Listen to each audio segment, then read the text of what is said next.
చిన్ని కథలు చెప్పనాకి స్వాగతం. తెలివైన కుందేలు, తెలివి తక్కువ చిరుతపులి. ఒక చిన్న కథ. ఒక అందమైన అడవికి సింహము రాజు.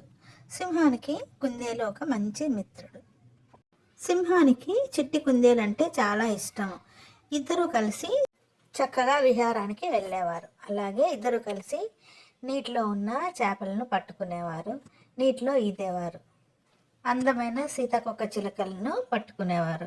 సింహము కుందేలుకి ఆహారాన్ని ఇచ్చేది. అలాగే కుందేలు కూడా తనకిష్టమైన క్యారెట్లను తెచ్చి సింహానికి ఇచ్చేది. సింహము ఎక్కువ సమయాన్ని కుందేలుతోనే వెచ్చించేది. చక్కగా రాత్రిపూట వెన్నెలను చూస్తూ మాట్లాడుకునేవారు ఇద్దరు. ఒకరోజు ఒక భయంకరమైన చిరుతపులి అడవికి వచ్చిందని తెలిసింది కుందేలుకి.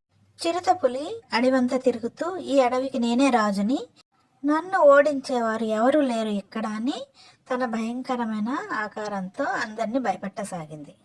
చిరుతపులి శక్తిని, ఆకారాన్ని చూసి జంతువులన్నీ కూడా భయపడసాగాయి అడవిలో.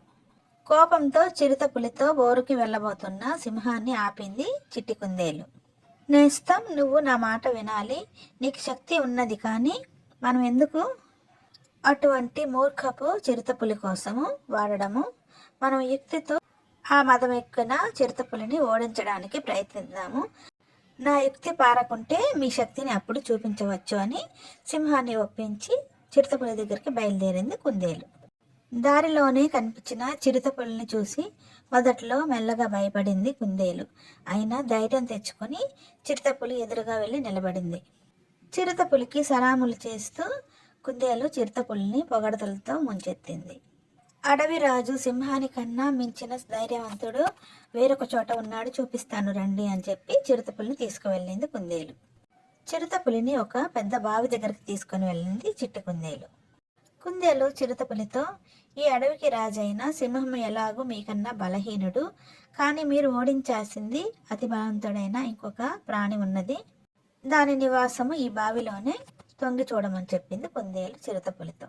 తెలివి తక్కువ చిరుతపులి నీటిలో తన ప్రతిబింబాన్ని చూసి గట్టిగా గర్జించింది. ప్రతిధ్వని నూతిలో నుంచి మళ్ళీ బయటకు వచ్చింది. తెలివిలేని ఆ చిరుతపులి మరింత కోపంగా గర్జించి నీటిలోకి దూకింది.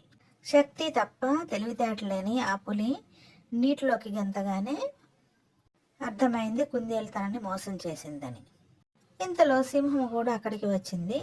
చిరుతపులి అవస్థ చూసి నవ్వసాగింది.